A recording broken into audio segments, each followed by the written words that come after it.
Hi friends, ఈరోజు నా వీడియోలో చెక్కలు తయారు చేసే విధానం షేర్ చేయబోతున్నాను. హాయ్ ఫ్రెండ్స్, నమస్తే, వెల్కమ్ టు అనూస్ కిచెన్. ఇక్కడ నేను 500 గ్రామ్స్ బియ్యం పిండి తీసుకున్నాను. ఈ బియ్యం పిండి అనేది మీరు పొడి బియ్య పిండి అయినా పర్వాలేదండి, తడి బియ్య పిండి అయినా కూడా పర్వాలేదు. ఇక్కడ నేను పొడి బియ్య పిండి తీసుకున్నాను. ఇక్కడ ఒక 5 టేబుల్ స్పూన్ అనేది బటర్ వేస్తున్నానండి. మీరు ఈ బటర్ ప్లేస్లో వెన్నపూస కానీ లేకపోతే వేడి చేసిన ఆయిల్ కానీ నెయ్యి కానీ వేడి చేసుకొని వేసుకోవాలి. చెక్కలు అనేది తయారు చేసుకునేటప్పుడు పిండి అనేది బాగా కలుపుకుంటేనే చాలా క్రిస్పీగా చాలా టేస్ట్గా వస్తాయండి. వెంటనే కొద్దిగా పిండి తీసుకొని ఈ విధంగా పిడికిలతో ఇలాగా ప్రెస్ చేస్తే మీకు ఇలా ఉండలాగా రావాలి. ఇలా ఉండలాగా వచ్చింది అంటే పిండి కలుపుకోవడం అనేది పర్ఫెక్ట్. అలా లేకపోతే కనుక ఇక్కడ బటర్ అనేది కొద్దిగా యాడ్ చేసుకొని పిండి అనేది కలుపుకోండి. 1 టేబుల్ స్పూన్ నువ్వులు వేస్తున్నానండి. ఇది కరివేపాకు చిన్న చిన్న పీసెస్గా కట్ చేసుకున్న కరివేపాకు, అల్లం పచ్చిమిర్చి పేస్ట్ అండి, 1/4 కప్పు పెసరపప్పు. ఈ పెసరపప్పు ముందుగానే నానబెట్టుకోవాలండి. మీకు నానబెట్టుకోవడానికి టైం అనేది లేకపోతే కనుక వేడి వాటర్ పోస్తే 5 మినిట్స్లోనే నానిపోతుందండి. పెసరపప్పు యాడ్ చేసిన వెంటనే కూడా ఇవన్నీ కూడా బాగా కలిపేసుకుందాం. వేడి వాటర్ పోసుకోవాలి. 4 కప్స్ అనేది వాటర్ యాడ్ చేస్తున్నాను. మీకు వాటర్ అనేది లెక్క లేదండి, కొద్దిగా 2 టేబుల్ స్పూన్ అనేది గల్లు ఉప్పు వేస్తున్నాను. మీరు గల్లు ఉప్పు లేకపోతే కనుక సాల్ట్ కూడా యాడ్ చేసుకోవచ్చు. ఈ గల్లు ఉప్పు అంతా కూడా బాగా మెల్ట్ అయిపోయే వరకు వేడి చేసుకుంటే చాలా. కొద్దిగా వాటర్ అనేది యాడ్ చేసుకొని పిండి అనేది గట్టిగా కలుపుకోవాలి. ఇప్పుడు ఇలాగా ప్రెస్ చేస్తూ కలుపుకోవాలి. వాటర్ అనేది యాడ్ చేయని అవసరం లేదు. ఈ పిండి అంతా కూడా ఈ విధంగా కొద్దిగా తీసుకొని ఈ విధంగా ఉండగా చుట్టుకుంటే మనకి ఉండలాగా వచ్చేస్తుంది. ఈ విధంగా వస్తే మీరు కలుపుకున్న పిండి అనేది పర్ఫెక్ట్ అని. ఈ విధంగా కలుపుకున్న పిండి అంతా కూడా ఈ విధంగా తయారు చేసుకోవాలి. చెక్కలకి మనం ఎంత చేసుకుంటామో ఆ విధంగా పక్కన పెట్టేసుకొని ఈ పిండి అంతా కూడా ఆరిపోకుండా దీనిపైన తడి క్లాత్ కానీ లేకపోతే ఒక బౌల్ కానీ ఈ విధంగా బోర్లింగ్ చేసేయండి. చెక్కలు అనేది బాగా వస్తాయండి ఆ విధంగా పెట్టుకోవడం వల్ల. మీకు ఏ సైజులో చెక్కలు కావాలి అనుకుంటే ఆ సైజులో అనేది ఉండలు తీసుకోండి. ఇంకా ఈ సైజులో ఉండలు తీసుకుంటే మీడియం సైజులో వస్తాయి. ఈ విధంగా అన్నీ తయారు చేసుకొని పెట్టుకోవాలి. మీ ఇంట్లో ఎవరైనా కూడా చేసేవాళ్ళు ఉంటే కనుక ఈ ఉండలు తయారు చేస్తూ ఉంటారు.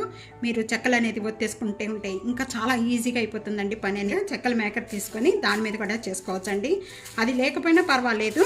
ఈ విధంగా మనం చపాతీ పీట తీసుకొని చపాతీ పీట మీద ఒక పాలిథిన్ కవర్ తీసుకోండి. ఆయిల్ అనేది అప్లై చేసుకోవాలి. ఈ విధంగా ఆయిల్ అప్లై చేసుకున్న వెంటనే కూడా ఇక్కడ 2 ఉండలు పెడుతున్నానండి నేను. వేసేసుకొని పాలిథిన్ కవర్ని ఈ విధంగా ఫోల్డింగ్ చేసేసుకొని ఇక్కడ నేను మూత తీసుకున్న వాటిగా ఈ విధంగా ఉండే షేప్ ప్రెస్ చేసేస్తే మీకు చెక్క అనేది చక్కగా పల్సగా బాగా వస్తాయండి.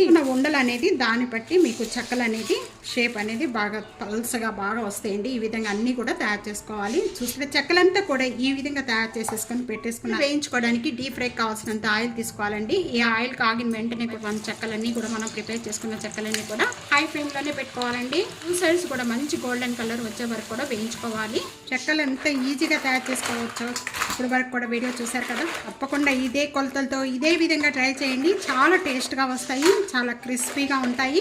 తప్పకుండా ట్రై చేసి మీకు ఎలా వచ్చింది అనేది కామెంట్స్లో తెలియజేయండి. రోజు కారబుంది తయారు చేసుకునే విధానం షేర్ చేస్తున్నాను. ఈ కారబుంది తయారు చేసుకోవడానికి నేను ఇక్కడ 2 గ్లాసెస్ శనగపిండి, బాగా జల్లించిన శనగపిండి తీసుకుంటున్నాను. మామూలుగా శనగపిండి అనేది కొలత లేకుండా చేసేస్తానండి. ఇప్పుడు మీకోసమని నేను కొలతగా చేసి చూపిస్తున్నాను. నేను 2 గ్లాసెస్ నేను శనగపిండి తీసుకున్నాను. 1 పించ్ సాల్ట్ వేసేస్తున్నాను. 2 టేబుల్ స్పూన్ బియ్యం పిండి వేస్తున్నాను.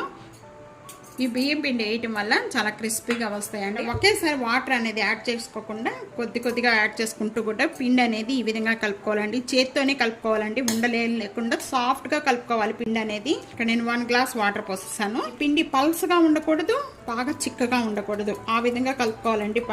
కొద్దిగా ట్రిక్స్ ఉన్నాయండి అంతే, ఇంకా అంతకన్నా ఏమీ లేదండి. దీంట్లో నాకు 2 గ్లాసెస్ శనగపిండికి 1.5 గ్లాస్ వాటర్ అనేది పడినాయి. పిండి అనేది ఈ విధంగా ఉంటే ఇక్కడ బూందీ తీసుకోవడానికి ఇలా చిల్లీలు గరిటె పెట్టుకోవాలండి. ఇది కనుక లేకపోతే పర్వాలేదండి, దీంతో కూడా వేసుకోవచ్చు మనం బూందీ అనేది. ఈ ఫ్రై కావాల్సినంత ఆయిల్ తీసుకోవాలండి. ఇప్పుడు మనం బూందీకి కలుపుకున్న పిండి అనేది కొద్దిగా ఈ విధంగా 1 డ్రాప్ వేసుకుంటే పైకి ఈ విధంగా రావాలండి. అప్పుడే ఆయిల్ అనేది బాగా కాగి ఉంటేనే మీకు బూందీ అనేది చాలా పర్ఫెక్ట్గా చాలా రౌండ్గా మంచిగా వస్తుంది. వేసిన వెంటనే కూడా కిందకి జారిపోతున్నాయి బూందీ అని చాలా రౌండ్గా చక్కగా వచ్చేస్తాయి. వేసిన వెంటనే కూడా గరిటెతో తిప్పద్దు, హై ఫ్లేమ్లోనే పెట్టుకోవాలండి మొత్తం కూడా. ఈ విధంగా కలుపుతూ కూడా మంచి గోల్డెన్ కలర్ వచ్చే వరకు కూడా వేయించుకోవాలి. జీలకర్ర కింద అనేది ఈ విధంగా క్లీన్ చేసుకొని వేసుకోవాలండి. వేసుకోవడం వల్ల తోకలుగా రాకుండా మీకు మంచిగా వస్తాయి. అలా వేసుకోవడం వల్ల ప్రతిసారి కూడా క్లీన్ చేసుకోవాలి గరిట అనేది కింద. అలా క్లీన్ చేసుకోవడం వల్ల ఈ విధంగా పడుతూ ఉంటాయి. మనం అసలుకి ఇంకేం తిప్పనవసరం లేదండి. పిండి చూస్తారు ప్యానంలో ఎంతైతే పడతాయో అంతవరకు ఈ బూందీ తూచుకోండి. ఈ బబుల్స్ మొత్తం కూడా క్లీన్ అయిపోయే వరకు కూడా గరిటె పెట్టద్దు. ఈ కలర్ వచ్చే వరకు వేయించుకుంటే చాలండి. వేయించుకునే వెంటనే కూడా ఒక బౌల్లో వేసేసుకుందాము. మిగతా కూడా ఇలాగే వేయించుకోవాలండి. ఒక హాఫ్ కప్పు పల్లీలు తీసుకున్నాను. ఇక్కడ పల్లీలు అనేది ఎన్నైనా తీసుకుంటవచ్చండి, ఇది కొలతలేదు. ఎన్ని పప్పులు వేసుకుంటే అంత టేస్ట్ వస్తుంది. డైరెక్ట్గా ఆయిల్లో వేసుకోకుండా ఈ విధంగా స్టీనర్లో వేసేసుకొని పల్లీలు వేయించేసుకోండి. బాగా వేగుతాయి. ఇలా కలుపుతూ వేయించుకోండి. మంచి కలర్ వచ్చే వరకు కూడా వేయించేసుకోవాలి. బంద్ చేసేసుకోవచ్చండి. స్టవ్ బంద్ చేసుకున్న వెంటనే కూడా ఈ స్టీనర్లో కరివేపాకు మంచిగా క్లీన్ చేసేసుకొని వేడిగా ఉన్న ఆయిల్ అని వేసేసుకుంటే కరివేపాకు అంతా కూడా బాగా వేగిపోతుందండి. ఈ విధంగా వేయించుకుంటే చాలండి. కరివేపాకు ఈ విధంగా వేయించుకున్నదంతా కూడా ఒక బౌల్లో వేసేసుకుందాం. ఇప్పుడు మనం తయారు చేసుకున్న బూందీ అంతా కూడా ఒక ట్రేలోకి వేసేస్తున్నానండి. ఇలా వెడల్పాటి ట్రేలోకి వేయటం వల్ల ఈ మసాలాలన్నీ కూడా కలుపుకోవడానికి అన్నీ బాగా కలుస్తాయండి. బూందీ అంతా కూడా బాగా వేడిగా ఉన్నప్పుడే మనం అన్నీ కలుపుకోవాలి. కారం, ఉప్పు అన్నీ కూడా ప్రెస్ చేస్తే ఒక్కదాన్ని మనం చూస్తున్నారు కదా ఈ విధంగా పౌడర్ అయిపోవాలి. ఈ పల్లీలు అనేది కలిపేస్తున్నాను. ఇక్కడ నేను 1 కప్పు కరివేపాకు వేసాను. కరివేపాకు కూడా బాగా వేయించేసుకున్నాము. స్పైసీ ఎంత తీసుకుంటారో దాన్ని బట్టి కారం వేసుకోవచ్చండి. నేను 1.5 టేబుల్ స్పూన్ కారం యాడ్ చేస్తున్నాను. 1 టేబుల్ స్పూన్ సాల్ట్ యాడ్ చేస్తున్నాను. ఇక్కడ బాగా వేడిగా ఉంది. మొత్తం కూడా బాగా కలిపేసుకుందాం. మంచి సౌండ్ వస్తున్నాయా? వెల్లుల్లిపాయలు ఇష్టం ఉన్న వాళ్ళు వేసుకోవచ్చు కచ్చిపిచ్చిగా నూరుకొని. నేను ఇక్కడ వెల్లుల్లిపాయలు వేయనండి దీంట్లో. ఇంతేనండి, కారం బూందీ రెడీ అయిపోయింది. ఇదంతా కూడా బాగా చల్లారిపోయిన తర్వాత ఒక డబ్బాలో వేసేసుకొని చాలా రోజుల వరకు కూడా స్టోర్ చేసుకొని తీసుకోవచ్చు. ఈ విధంగా తప్పకుండా ట్రై చేసి మీకు ఎలా వచ్చిందనేది నాకు కామెంట్స్లో తెలియజేయండి. శంకరపార తయారు చేసుకోవడానికి ఇదే కొలతతో తయారు చేయండి, ట్రై చేయండి. ఇదే కొలతలతో తయారు చేసుకోవడానికి నేను ఇక్కడ 4 కప్స్ మైదా తీసుకున్నాను. 3/4 కప్పు షుగర్, 3/4 కప్పు ఘీ, 3/4 కప్పు వాటర్. కావాల్సిన ఐటమ్స్ తయారు చేసుకునే విధానం చూద్దాం. శక్కరపార తయారు చేసుకోవడానికి ఇక్కడ నేను ప్యాన్లో 3/4 కప్పు వాటర్ యాడ్ చేస్తున్నాను. 3/4 కప్పు ఘీ, 3/4 కప్పు షుగర్ కూడా దీంతోనే యాడ్ చేసుకోవాలి. ఇవన్నీ ఇలా యాడ్ చేసుకొని మొత్తం కూడా పిండి కలుపుకోవడం వల్ల మంచి అన్నీ బాగా కలుస్తాయి. టేస్ట్గా వస్తుందండి. బాగా యాడ్ చేసిన వెంటనే కూడా ఇదంతా కూడా పాకం పట్టుకొని అవసరం లేదు. షుగర్ అంతా మెల్ట్ అయిపోతే చాలు. ఇది కూడా లో ఫ్లేమ్లో పెట్టుకోవాలి. 1/2 టేబుల్ స్పూన్ ఇలాచీ పౌడర్ యాడ్ చేస్తున్నాను. మెల్ట్ అయిపోయిన వెంటనే కూడా ఇంకా స్టవ్ బంద్ చేసేసుకుందాం. ఇది ఒక 5 మినిట్స్ ఈ విధంగానే పెట్టేసేయండి, చల్లారిపోతుంది. ఇదంతా కూడా బాగా చల్లారిపోయిందండి. ఈ విధంగా పట్టుకుంటే గోరువెచ్చగా ఉండాలి. ఇంతవరకు చల్లారాలి. ఈ వెడల్పాటి ట్రేలో వేసేసుకుందాం ఈ పిండి కలుపుకోవడానికి. ఈ విధంగా ట్రేలో తీసుకున్న వెంటనే కూడా 1 పించ్ సాల్ట్ యాడ్ చేస్తున్నాను. స్వీట్లో సాల్ట్ యాడ్ చేయడం వల్ల చాలా టేస్ట్గా ఉంటాయి. కూడా మనం 4 కప్స్ మైదా తీసుకున్నాం. 4 కప్స్ మైదా అనేది బాగా జల్లించి తీసుకోవాలండి. ఈ జల్లించిన మైదా అంతా కూడా కొద్దిగా యాడ్ చేసుకుంటూ కలుపుకోవాలి. ఇందులో కొద్దిగా వాటర్ యాడ్ చేసుకోండి. ఇదంతా కూడా చపాతీ పిండిలాగా సాఫ్ట్గా కలుపుకున్న వెంటనే కూడా ఇదంతా కూడా ఒక 10 మినిట్స్ వరకు కూడా దీని మీద మూత పెట్టేసి రెస్ట్ ఇచ్చేద్దాం. 10 మినిట్స్ అయిపోయిన వెంటనే ఇప్పుడు ఓపెన్ చేద్దాం. పిండి అంతా కూడా సాఫ్ట్గా అయిందండి. ఈ సాఫ్ట్గా అయిపోయిన పిండినంతా కూడా 4 భాగాలుగా కట్ చేస్తున్నాను నేను.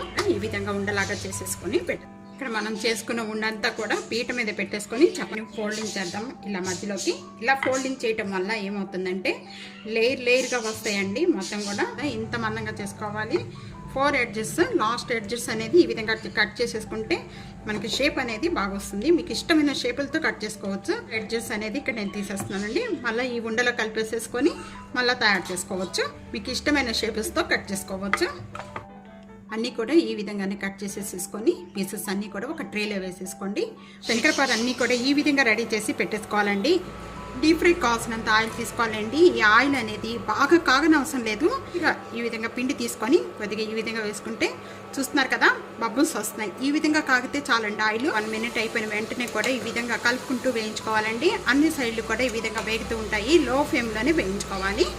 ఈ కలర్ వచ్చే వరకు కూడా వేయించుకున్న వాటిని మొత్తం కూడా ఒక స్టెయినర్లో తీసేసుకుందాం. అన్నీ కూడా ఈ కలర్ వచ్చే వరకు కూడా వేయించుకోవాలి. మిగతావి కూడా ఈ విధంగానే కలర్ వచ్చే వరకు కూడా వేయించుకోవాలి. తప్పకుండా ఇదే విధంగా ట్రై చేసి మీకు ఎలా వచ్చింది అనేది కామెంట్స్లో తెలియజేయండి. సబ్స్క్రైబ్ చేయడం మర్చిపోతే ఫ్యామిలీతో ఫ్రెండ్స్తో వీడియోని షేర్ చేస్తూ వీడియోని లైక్ చేస్తూ ఉండండి. Thank you for watching.